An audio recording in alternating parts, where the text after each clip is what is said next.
A paz do Senhor Jesus, amém? Amém? Que bom que você está aqui. Que bom que nós estamos aqui. Que bom que nós podemos adorar ao Senhor.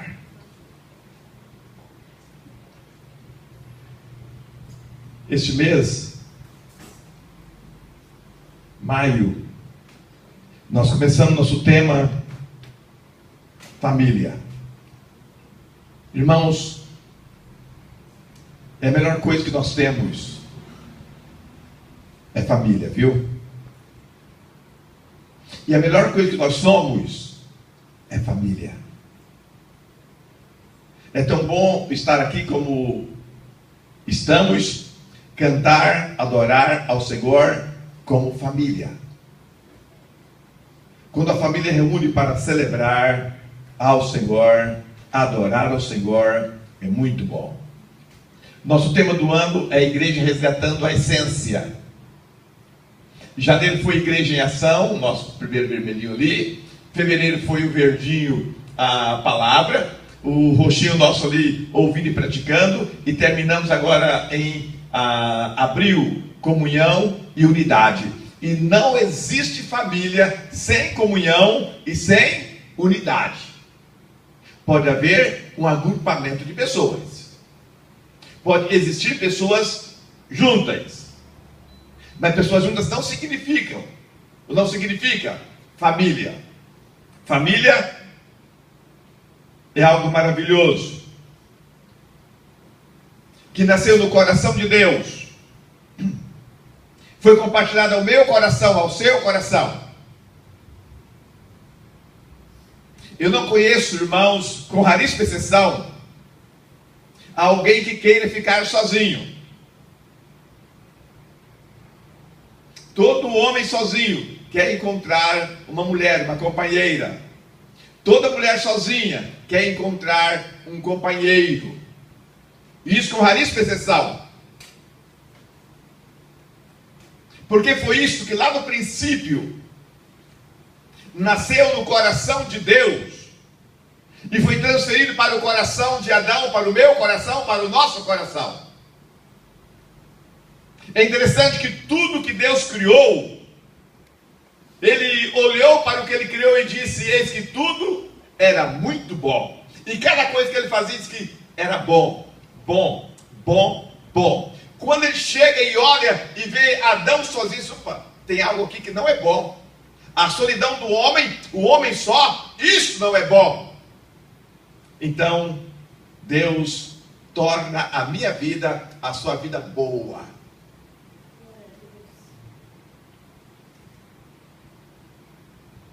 Trazendo à existência a família. Porque como o homem só iria procriar, cumprir o mandamento de Deus, que era crescer, multiplicar, encher a terra e dominar a terra, somente por meio da família. Porém,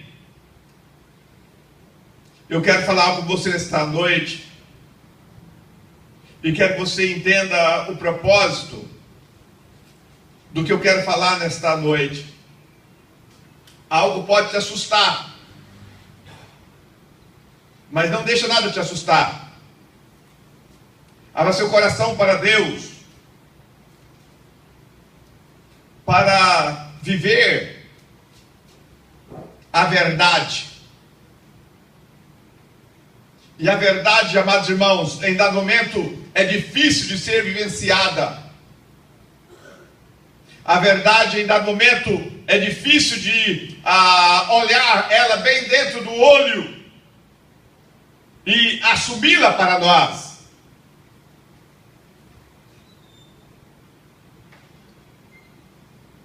Abra sua Bíblia comigo. Eclesiastes 1, versículo 4.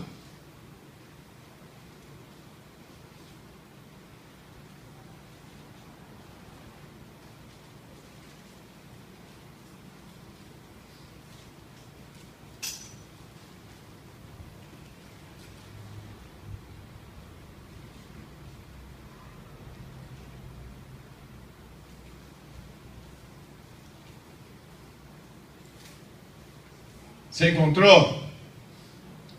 Salomão disse: uma geração vai, outra geração vem, mas a terra para sempre permanece. Eclesiastes 1:4. Uma geração vai, outra geração vem, mas a terra para sempre permanece. Talvez você pense, pastor, que nós vamos ouvir sobre família com relação à geração. Quantas gerações já existiram antes de nós? E quantas gerações existirão após nós? E na história da humanidade, quando nós voltamos para a Bíblia, ela fala muito sobre gerações. E cada geração viveu a sua história, o seu momento. Cada geração escreveu parte da história do homem e do mover de Deus sobre a terra, do agir de Deus em cada geração. E eu quero pensar com você sobre isto hoje e nos despertarmos para algo que está acontecendo no mundo presente, na minha, na sua, na nossa geração. E muitos estão como que adormecidos, não percebem, não atentam para a geração em que nós estamos vivendo. A minha família, a sua família, a nossa família está vivendo hoje, em 2015.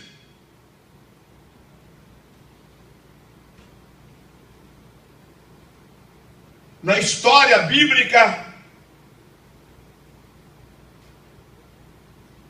se você quiser ir comigo, abra sua Bíblia em Gênesis 6.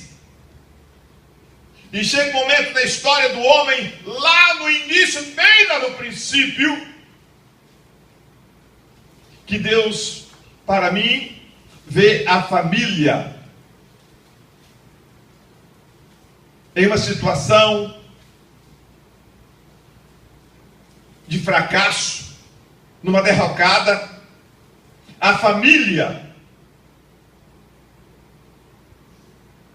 fora do plano espiritual de Deus, do querer de Deus, mas Deus se manifesta, e é interessante como Deus se manifesta nas gerações,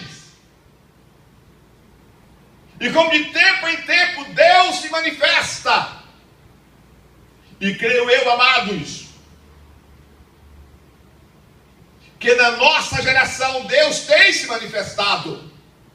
Uma pena que nós não temos conseguido ver, perceber, ouvir, entender o manifestar de Deus na nossa geração, na geração atual em que nós estamos vivendo.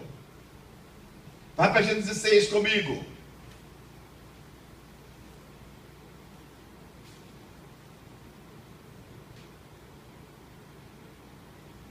Versículo 5. E viu o Senhor que a maldade do homem se multiplicara sobre a terra, e que toda a imaginação dos pensamentos do seu coração era só má, continuamente. Irmãos, está falando da imaginação e dos pensamentos do coração do homem, que era só má e má. Continuamente, o homem tinha a maldade e a sua imaginação, e no seu pensamento, o coração do homem, a imaginação do homem, o pensamento do homem se tornou mal.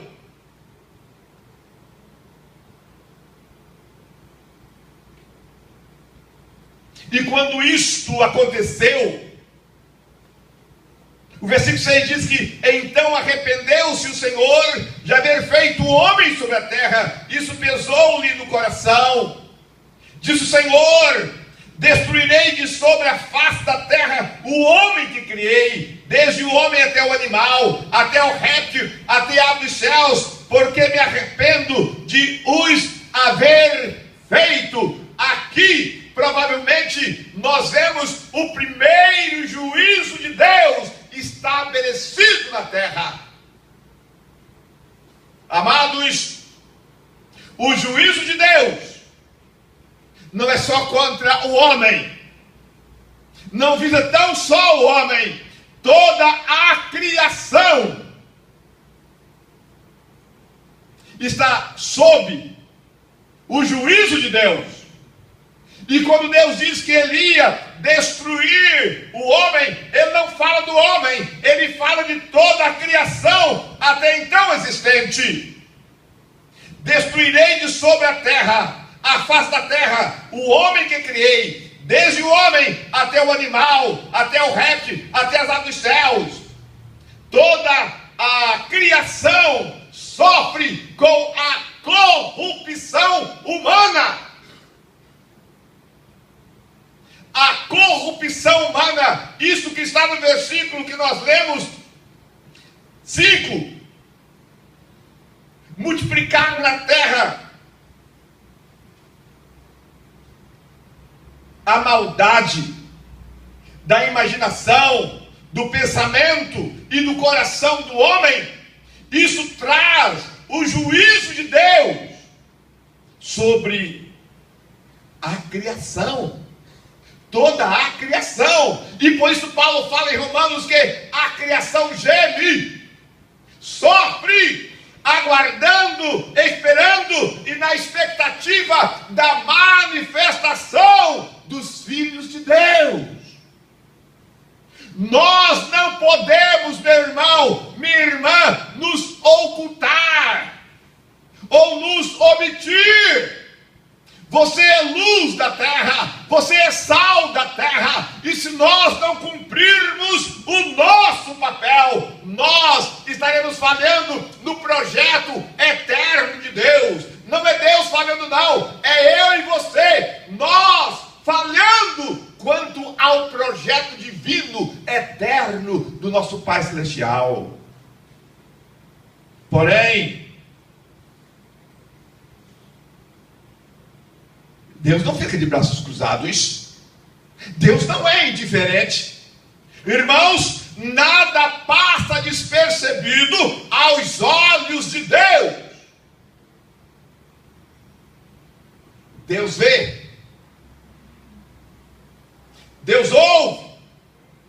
Deus tem conhecimento de tudo que se passa debaixo do sol.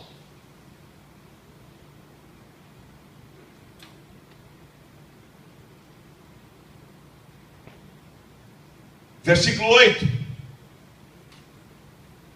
Noé, porém, achou graça aos olhos do Senhor. Noé, porém, achou graça aos olhos do Senhor. Como está o teu coração?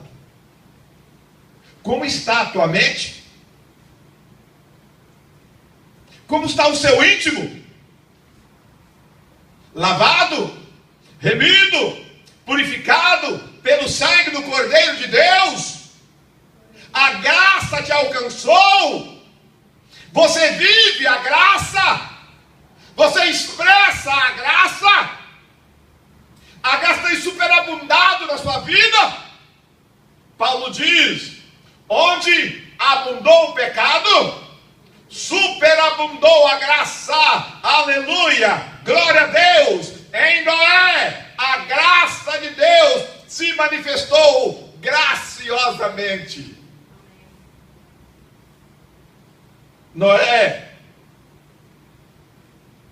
achou graça aos olhos de Deus. Meu irmão, o que é que Cristo trouxe a mim e a você? Hein? Graça. Graça. Pela graça sois salvos, mediante a fé. Não vem de vós, é dom de Deus. Não vem de obras, para que ninguém se glorie.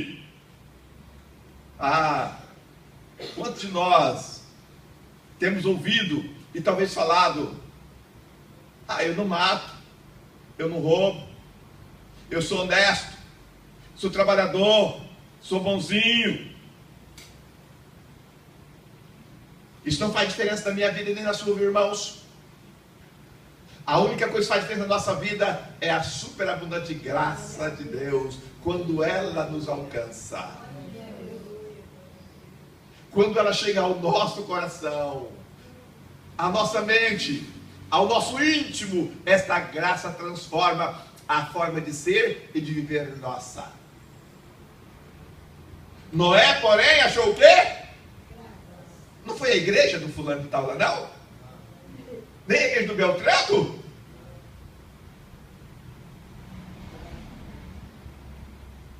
Quando eu preguei na nossa convenção, em junho, e há muitos anos que eu não quis pregar nos eventos da Igreja de Cristo, nenhum evento ia contado, eu não ia, não queria mais pregar em lugar nenhum, apenas aqui para nós reunidos aqui, como igreja.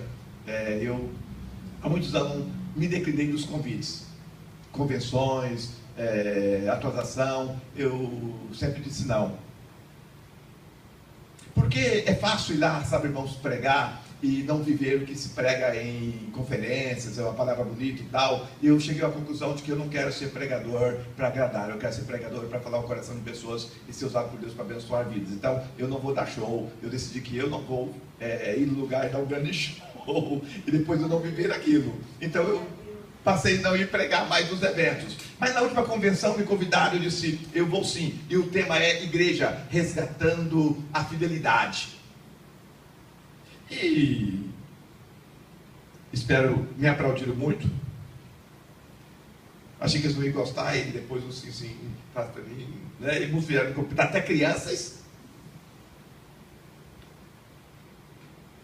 Mas a mensagem é resgatando a igreja, a essência da igreja, resgatando a fidelidade da igreja. Irmãos, não há como resgatar a essência da igreja que nós propomos este ano, a não ser sendo uma igreja de homens e mulheres, lares e família, onde a graça tem superabundado, tem nos alcançado e mudado a história da nossa vida, ainda que a nossa vida como pessoa, indiferente do seu marido, seu filho, ou sua esposa, ou de quem quer que seja, que a graça chegue a você, e chegando a você, algo talvez transborde e alcance outros, mas ai de você se a graça não chegar a você. Eu tenho visto muitas pessoas da família preocupadas que a graça chegue em alguém da família dele. Eu disse: Jesus tem misericórdia, a graça tem que chegar nele primeiro, para depois chegar em alguém da família dele. Nós gostamos muito de, às vezes, ver a necessidade do outro. Irmãos, que nós temos a preocupação de não perdermos para nós mesmos a graça, e quem sabe vivendo esta graça e amando a Deus e ao próximo com esta graça, nós consigamos que esta graça transborde e que através de nós chegue a outros, quem está na nossa própria casa. Amém. E foi isso que aconteceu com Noé.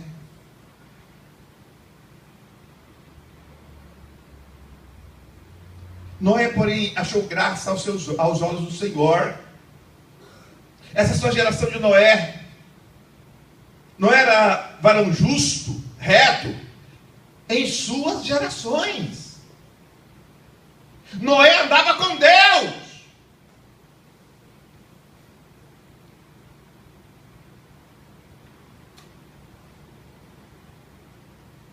Eu vivo em família.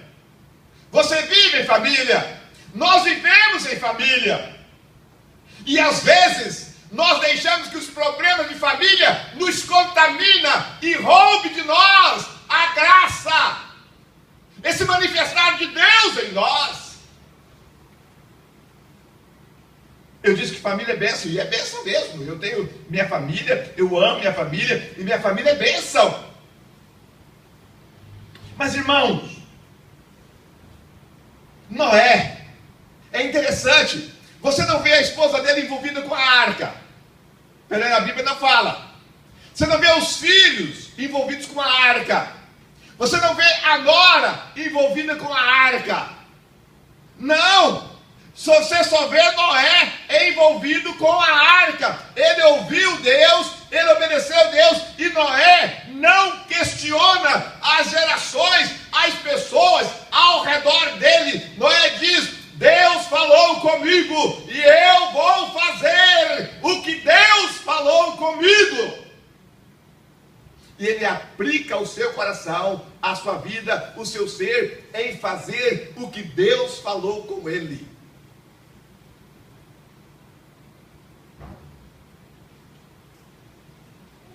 Aí eu diria a você,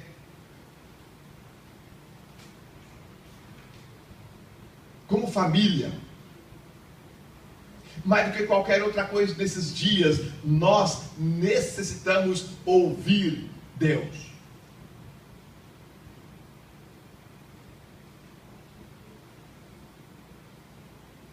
Vivendo na geração em que nós vivemos, nós precisamos ouvir Deus, para que nós não venhamos a viver como a geração do nosso momento estão vivendo. Irmãos, assusta ouvir os noticiários hoje. Assusta ver o que está acontecendo no mundo hoje. E nós podemos estar vivendo o mesmo momento da história de Noé. A minha geração, a sua geração, no contexto atual, pode ser a última geração do planeta Terra nesse momento. Meus irmãos,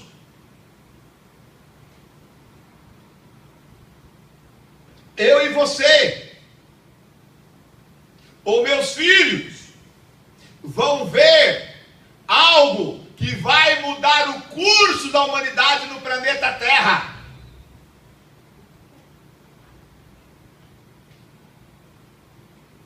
Talvez eu veja, mas se eu não ver, a probabilidade de meus filhos ver é muito grande. Meus netos verão, e aí eu não tenho dúvida que meus netos verão que algo vai mudar o curso da humanidade, da nossa geração no planeta Terra. Nós nos acostumamos com as más notícias. Quantos irmãos estão sendo mortos, degolados, crucificados, com bala na cabeça? Quantas igrejas ao redor do mundo estão sendo destruídas, incendiadas? Quantos irmãos estão pagando com a vida? E você, nós aqui, estamos em berço esplêndido. Ninguém fala nada. Nós não temos orado como precisávamos orar. Estamos orando só 7 dias por semana. Precisaríamos orar 31 dias no mês. No mês tem 31, que tem 30, pelo menos 30 dias. Nós temos que orar mais. Irmãos, a palavra de Deus está se cumprindo e a família está desaparecendo e se corrompendo a família.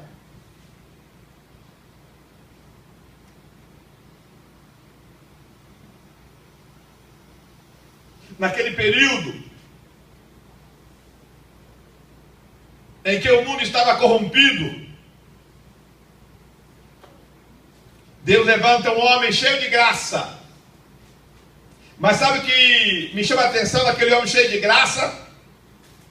Ele não preocupa em ganhar o mundo. A mensagem dele ressoava nos 4 cantos da terra, mas ele salvou apenas a sua casa. Ele trabalhou 100 anos da vida dele para preservar parte da criação que Deus criou e para salvar unicamente ele, sua esposa, seus 3 filhos e suas 3 noras. Ele só salvou a casa dele. Que Deus te dê graça para você salvar a sua casa. Que Deus te abençoe ao ponto de você ganhar a sua vida, a sua casa. Paulo, quando escreve aos Gálatas, diz que na plenitude dos tempos, Deus enviou seu Filho, nascido em forma humana, nascido de mulher, na plenitude dos tempos.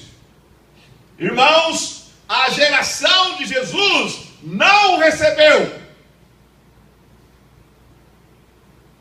Não. A igreja não recebeu Jesus. Você diz, pastor, mas a igreja começou no Pentecoste, 50 dias após a ressurreição dele. Sim.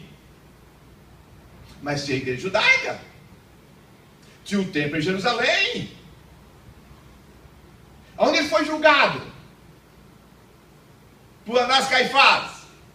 No pátio do templo. Aonde estava o Santo dos Santos.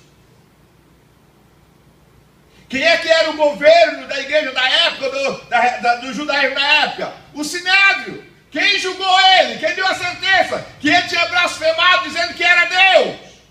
O Sinédrio. Os líderes da religião da época. Aquela geração, fariseus, saduceus, macabeus e outros mais zelotes, eles não receberam Jesus. Tanto é que o prenderam, julgaram, condenaram e crucificaram Jesus. Por muito pouco, por muita graça, superabundante graça, os 11 permaneceram.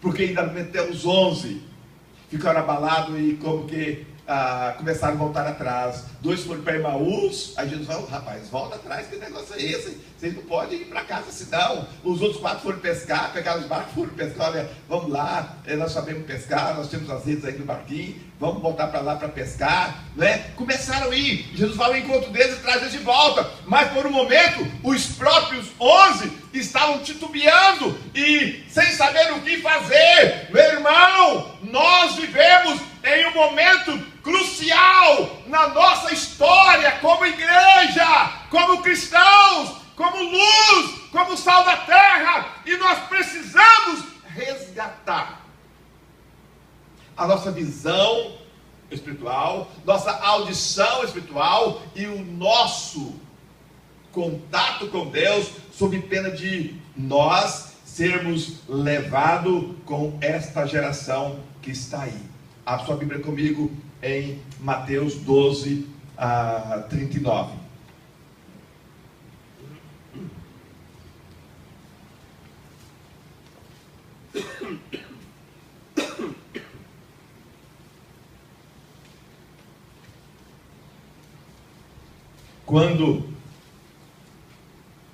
Começando com 38, Mateus 12, 38. Então alguns dos escribas dos fariseus tomaram a palavra, dizendo, mestre, quiséramos ver da tua parte algum sinal. Mas ele respondeu e disse, uma geração má e adúltera pede um sinal, porém não se lhe dará outro sinal, senão o do profeta Jonas. Pois como Jonas esteve 3 dias e 3 noites no ventre da terra ou da baleia, assim estará o Filho do Homem 3 dias e 3 noites no seio da terra. Uma geração má e adúltera pede sinal. Não quero me justificar, mas as igrejas estão cheias hoje, não são de pessoas querendo ir para os céus, irmãos. As igrejas hoje não estão cheias de pessoas querendo ir para o céu, alvejando a eternidade, a salvação eterna. As pessoas estão indo para a igreja para ver o que elas podem ter em troca, o que elas podem ter de Deus, receber de Deus, benesses, como se Deus fosse um governo corrupto como o nosso e de todos os países por aí. Deus não faz troca nem barganha. Deus é santo, santo, santo em santidade. Deus quer encontrar homens e mulheres que o amam e temem o nome dele e sirvam para ter a vida eterna por herança. É verdade que Deus abençoa os seus. É verdade, quem ouve a Deus, como o Tiago testemunhou no testemunho do pastor Geraldo Borges, uma semana depois a irmã Abigail chegou e disse: pastor, tem um carro para você lá na minha garagem, vai buscá-lo. Mas ele tinha ouvido a voz de Deus e feito a vontade de Deus antes. Uma geração má e adúltera pede sinal. As pessoas querem viver descompromissadamente, querem viver sem dever, sem compromisso, e aí querem cobrar Deus. E aí vem Leonardo Boff com a teologia da libertação. Aí Kenneth Hagin recebe como teologia da prosperidade. Aí no Brasil todo começa aí: exija sua bênção, diga o que você quer de Deus, exija, clama, suplica. Ah, eu exigir de Deus? Exigir o que é de Deus? Eu não tenho que exigir nada de Deus, irmãos. Tudo que Deus poderia me oferecer, Ele ofereceu na cruz do Calvário. Tudo que Deus podia me dar, Ele me deu no Gólgota. Porque Deus amou o mundo de tal maneira que deu o seu Filho unigênito, para que todo aquele que nele crê não pereça, mas tenha a vida eterna. Aleluia! Eu tenho a maior das conquistas que o homem pode ter nesta vida. Me foi concedido no Calvário, lá no monte chamado Gólgota. Oh glória! Oh glória! Agora, eu já experimentei na minha vida muitos milagres. Hoje mesmo apareceu, não sei quem postou lá, Merlin Shirdes e Helena Geturge Shirdes no Face, e num dado momento da minha vida eu estava morrendo de malária. Eles me pegaram, levaram para o hospital evangélico em Goiânia. Fui atrás do médico da igreja presbiteriana em Goiânia, doutor Suail, me internou. Eu não tinha, naquele tempo era INPS, eu não tinha nada como tratar, não tinha como internar, nem carteirinha do INPS tinha, não dava tempo de fazer carteirinha do INPS para poder se internar pelo INPS na época. Então eles me levaram, conversaram com o doutor Suail, ele me internou como peão da fazenda dele, no hospital. Aí chegava alguém lá e falava: ah, você que é o peão da fazenda do doutor Suail? Não sei, mas se diz que eu sou, né?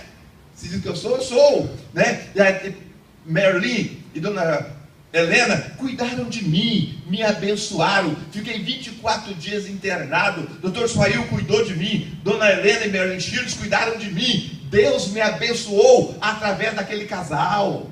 Maravilhosamente. Ela levava maçã, levava pera, levava banana. Os 24 dias, não teve um dia que Dona Helena não passou lá para me ver. Meus pais moravam no Paraná, eu estava em Goiânia, meu pai nem sabia que eu estava doente, e eles cuidaram de mim. Então Deus, em dado momento, Ele tem muito mais para me conceder enquanto aqui eu estiver. Porém, eu não tenho que exigir nada dele. Eu tenho apenas que sentir o amor dele pela minha vida e declarar como ele é bom para mim e como ele tem sido bom para a minha vida, crer nele. Na minha igreja em Goiânia, hoje ela apareceu lá no computador também, uma menina linda, a Patrícia, a loira alta de olhos azuis, linda, linda, linda. E aí, ela um dia chega lá no nosso trabalho e diz: oh, pastor, glória a Deus, hoje eu encontrei a bênção, eu sei agora como alcançar a bênção. Ô, Patrícia, me ensina, porque eu sou pastor já há muitos anos, não me encontrei ainda. Como é que é? Aí ela falou: olha, ela copiou: Senhor, eu quero um marido da minha altura, ela já pediu 1,80 m. Da minha altura, olhos azuis, loiro, assim e tal. Aí eu olhei para ela, enchi os olhos lá e disse: Patrícia, não faça isso, minha irmã. Não, esse é o homem que eu pedi para Deus, esse é o homem que Deus vai mandar para mim. Minha irmã, faça isso não. Não, pastor, Deus tem que me dar, eu sou filha dele, eu sou filho do rei. Faz isso não, irmã. Primeiro que no Brasil o homem de 1,80 m é difícil encontrar. Né? Não tem muito 1,80 m no Brasil. Somos altura, somos medianos. Já limita muito, né? Olhos azuis. Encontrar alguém no Brasil, olhos azuis, você está limitando muito. Pede a Deus para dar alguém que vai ser bênção na sua vida e tal. Tadinha. Acho que ela casou uns anos atrás, mas acho que ela esperou muito pelo de 1,80 m, loiro de olhos azuis, por ele ter sido feliz. Provavelmente bem antes, se ouvisse Deus, olhasse para Deus e esperasse que era de Deus. Nós não temos o que pedir sinal de Deus, irmãos. Não, irmãos, nossos olhos já foram abertos, irmãos, para contemplarmos, vermos, vivenciarmos o agir sobrenatural de Deus a nosso favor. Balaão, quando foi tentado por Balaque para amaldiçoar o povo, ele profetiza: homem de olhos abertos, cristãos que vivem na graça, têm os olhos espiritual abertos para ver e contemplar as maravilhas de Deus. Não temos que viver pedindo sinais. Precisamos sim nos enchermos e nos transbordarmos da graça. Vá comigo para Atos capítulo 2, versículo 40.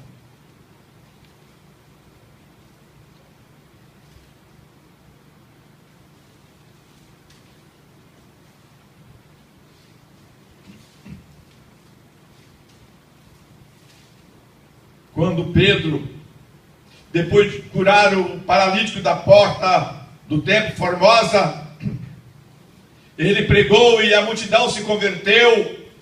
E quando a multidão ali se converte, ele diz assim, e com muitas outras palavras, isso testificava e os exortava dizendo: salvai-vos desta geração perversa.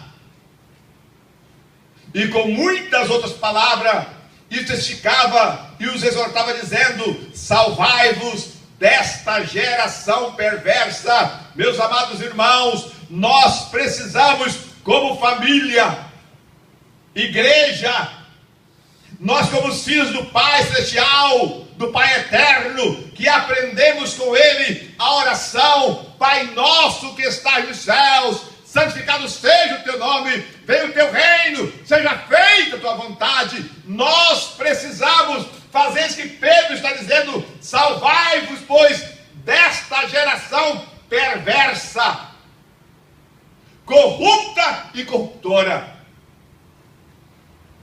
Vocês devem ter visto há poucos dias aquelas 3 meninas de 13 a 17 anos saindo da Grã-Bretanha para juntar o El, para casar com a homem-bombas, deixando a casa, deixando a família, deixando a nação livre, deixando aonde tem tudo para viver no deserto e ser objeto de homens bomba que se propõe a matar e a morrer, que não ama nem a si, nem a ninguém, não ama a família. E essas meninas saem da sua casa, da sua família, deixando tudo para trás para ir seguir estes homens.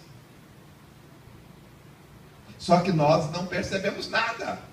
Nós continuamos de braços cruzados. Está diante dos nossos olhos e nós não vemos. E nós não vemos.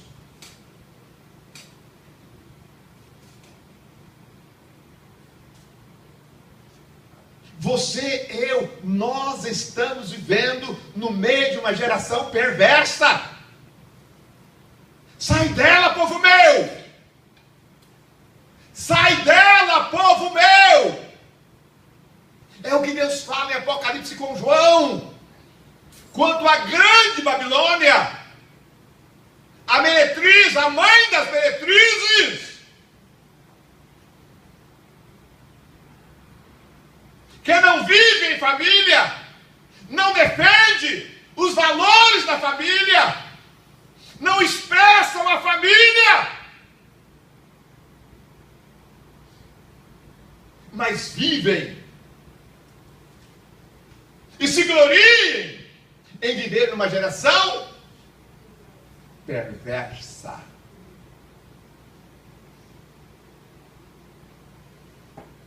Jesus fala, uma geração incrédula pede sinais.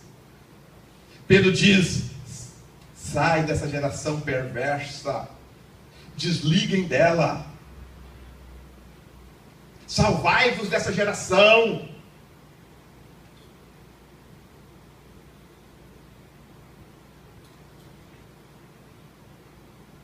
Há pouco tempo,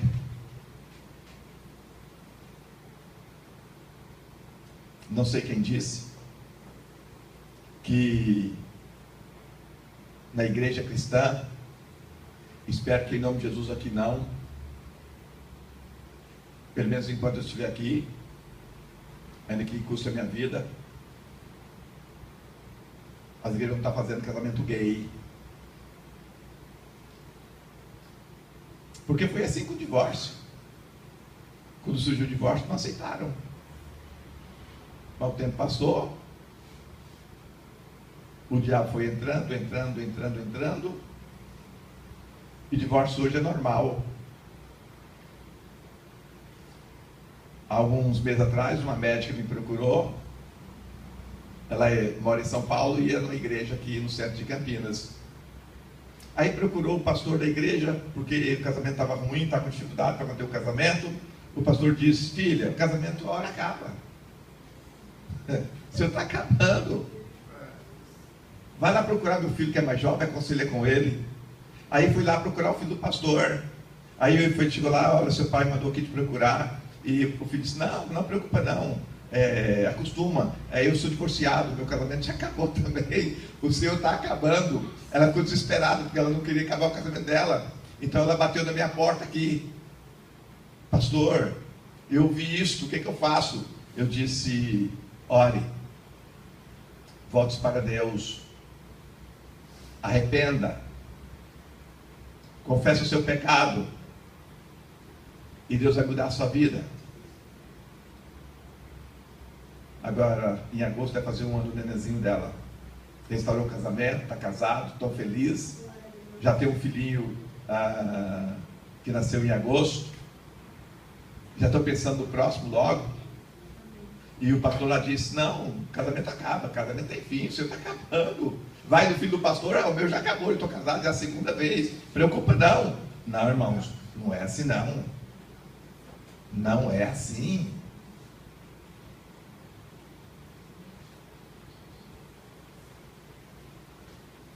Como advogado, fiz muito divórcio.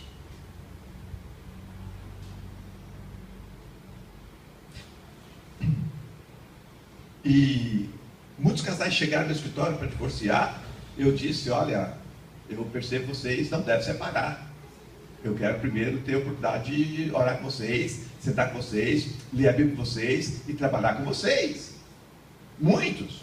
O meu colega, que estava na sala ao lado, ouvia eu falando dos casais. Quando aquele casal ia embora, ele entrava na minha sala, Justino, você aqui não é pastor, Justino, você aqui é advogado, tem que ganhar o nosso din-din. Que negócio é esse de não fazer divórcio? Não. Primeiro eu vou ajudar eles a restaurar o casamento deles, a família deles. Se não der certo, eles não quiserem mesmo, aí eu ganho dinheiro deles. Mas primeiro eu vou restaurar a vida deles. E quantos casais eu ajudei-os a restaurar o casamento, o relacionamento, a família, lá no meu escritório de advocacia, que foi lá para se separar. E alguns irmãos, 10% que eu cobrava do divórcio deles, e me dá uma grana preta, viu? Muito boa, dá para viver um ano, alguns dá para viver um ano o que eu ia ganhar deles, do divórcio deles. Eu disse, não, eu não estou aqui para ganhar dinheiro, eu estou aqui para abençoar vidas, abençoar famílias, casamentos, porque este é o propósito eterno de Deus. Salvai-vos, pois, desta geração incrédula, perversa, maldita, e que vai queimar no fogo do inferno. Não caminhe com ela, não ande com ela, nem você, nem sua esposa, nem seu marido, nem seu pai, nem sua mãe, nem seus filhos. Faça como Noé, salva-te, salva-te, desta geração perversa. Em Lucas, capítulo 9, tem um pai sofrendo e um filho sofrendo horrivelmente. E quando aquele pai chega para Jesus, ele diz: Jesus, o senhor pode, ajuda-me. E Jesus fala com aquele homem e com os que estavam ao redor. Lucas 9, 41.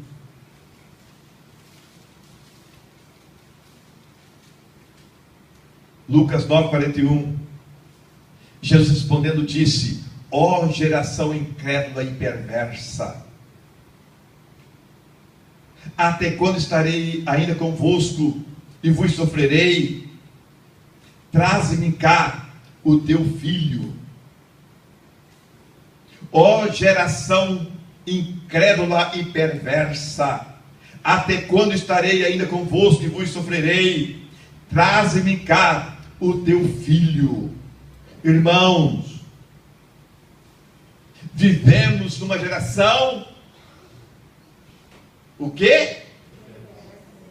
Incrédula e perversa. Esta é a marca da nossa geração. Um povo incrédulo e perverso. Mata torcendo por time de futebol. O outro gosta de um vermelho e preto, o outro gosta do branco e preto, o outro vermelho e coisa de branco. Se matam. Isso é perversidade, incredulidade. Isso é a falta de senso de família. Eu, quando olhar para você, eu preciso olhar se você é mulher, que provavelmente tem um marido atrás de você, um homem por trás de você, que tem filhos por trás de você, que tem netos por trás de você. Eu não posso olhar você, só você. Eu preciso abrir minha visão. Quando olhar para você, eu preciso pensar que tem um pai, tem uma mãe, tem um filho, tem um esposo, tem uma esposa. Eu preciso ver um pouco mais do que as pessoas têm visto.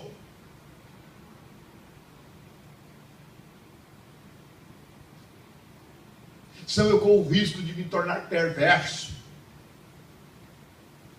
e expressar a minha falta de fé, ou a minha incredulidade.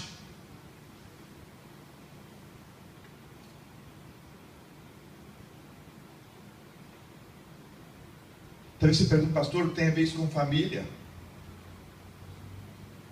O texto aqui era de um pai com um filho endemoniado, desde a infância, que caía na água, caía no fogo, ninguém podia ajudá-lo, ninguém podia fazer nada por ele. O dia que ele encontrou Jesus, o demônio saiu do filho dele, da casa dele, da família dele. Ele pôde ser um pai feliz, um pai alegre, um pai em boas condições, um pai que podia sair cedo para o trabalho sem preocupar com o filho. É isso que Deus não tinha. O próprio pai e a própria mãe, quando o filho era um transgressor, quanto mais, que vivia no crime, vivia na bebida, no jogo, no que não presta, o próprio pai e a mãe pegavam o filho e levavam aos anciãos da cidade. E dizia: esse nosso filho, nós já castigamos 1, 2, 3, 10 vezes, ele não muda de vida, está aí. E eles o apedrejavam.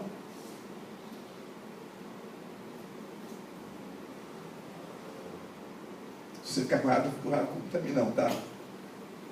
Está na Bíblia. Foi no Facebook isso. Você está perdido. Eu não coloco, Maria José, eu não gosto de me expor. Não, mas está Não é covardia, não. Ô, moça ali, está gravando. É? Tem um moço ali gravando. Mas está escrito. Eu sei que está. quando meu filho Samuel chegou um dia lá em casa com a correntinha. E ele disse, achei. Achou, filho? Achei, papai. Ô, pai, olha aqui, ó, de ouro, ó, que maravilha. Falei, ô, filho, vamos voltar lá onde você achou? Aí, aonde foi, filho? Foi aqui. Estava caído, filho. Ô, filho, sabe, quando alguém perde, o pai sempre volta atrás para procurar onde eles passaram, ver se eles acham de volta. Vamos deixar aí? Quem sabe quem perdeu volta procurando e acha. Pai, não, eu achei. Filho, lá em casa não precisamos de nada achado. Deus nosso Pai, isso é nossa necessidade. Para casa nós vamos levar isso, não. Ah, pai, mas o que é achado não é roubado. Quem perdeu é descuidado. Não, filho. Lá em casa não entra. Aí chegando aqui em Campinas, uma noite nós fomos fazer uma visita a um casal. Fomos jantar com eles. E eles tinham 2 meninas. Aí entraram no quarto do casal lá. Aí chega em casa o Samuel com a nota de 10, o Tiago com a nota de 10, a Miriam com a nota de 10. Você não é mais. Ah, tá lá no quarto dos irmãos lá. Aí as meninas pegou, deu uma para cada um de nós, cada um pegou para elas, e aí deu uma oportunidade para cada um de nós. Ah, tá, guarda aí. Amanhã a gente volta lá e devolver. Fiquei com dó deles depois, mas precisava, né? Nós viemos aqui hoje jantar com vocês de novo. Não vai dar jantar, não. O que foi? Nós viemos devolver. Fala com ele, Samuel, o Tiago, Miriam, o que foi? Não, pai, não. Não, fala, vocês têm que falar. Aí aqui nós fomos com as meninas do quarto, elas pegaram 10 reais, deu para mim por 10 reais, ficaram com 10 reais para trás também, eles vieram devolver. Não, pastor, não, tem que devolver. Lá em casa não entra assim. Lá em casa não. Ficaram sem graça e tal, mas devolveram os 10 reais. Não. O que se pega na casa dos outros não entra lá em casa. Não tem espaço na minha casa. É assim que começa.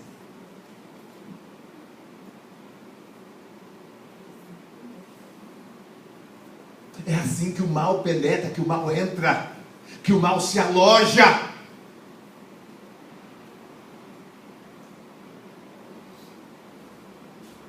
Porque vivemos numa geração má e perversa, mas nós temos que entender, como os pais de filhos desobedientes aqui entenderam, olha, já corrigimos, já usamos da vara, como diz a Bíblia, já colocamos de castigo, ele continua cometendo crime, cometendo erros, está aí, julguem vocês. Mas em Israel, repito, não havia delinquente juvenil.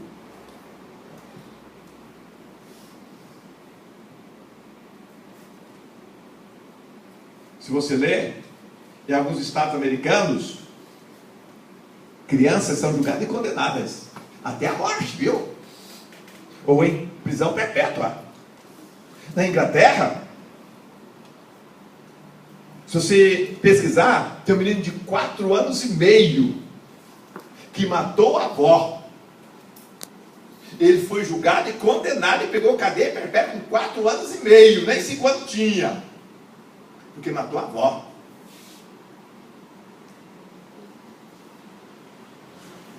E no nosso país, desculpa, tá? Mas que cultuamos tanto o futebol e o carnaval,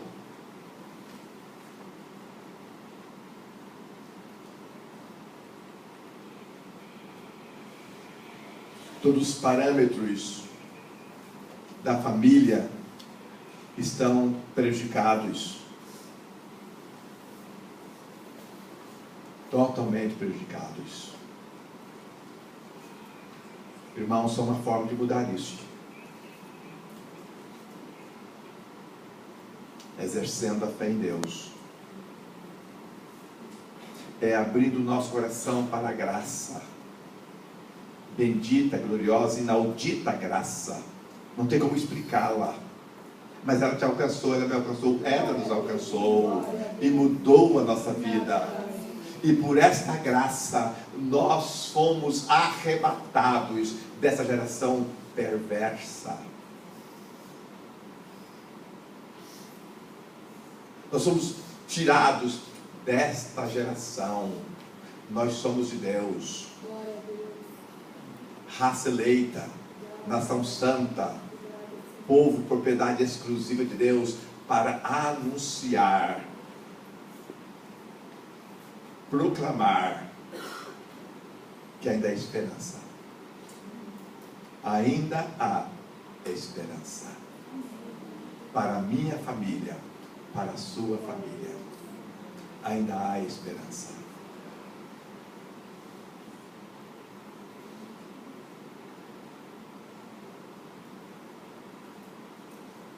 Independente do que você tem sofrido, do que você tem passado,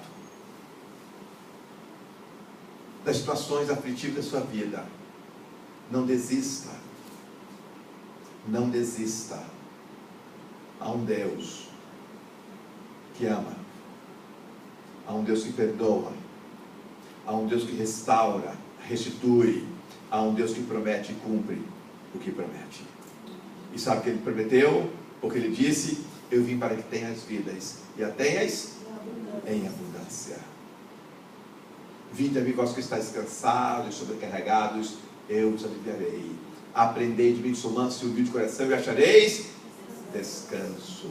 Só de ouvir o que está acontecendo nesse mundo aí, e viver no meio dessa geração perversa e adúltera, cansa. É cansaço e fadiga só viver nessa geração adúltera e perversa. Mas é um Deus que chegou à minha vida, à sua vida, e que nos amou com um amor eterno. Aleluia. Graças a Deus. Fique de pé.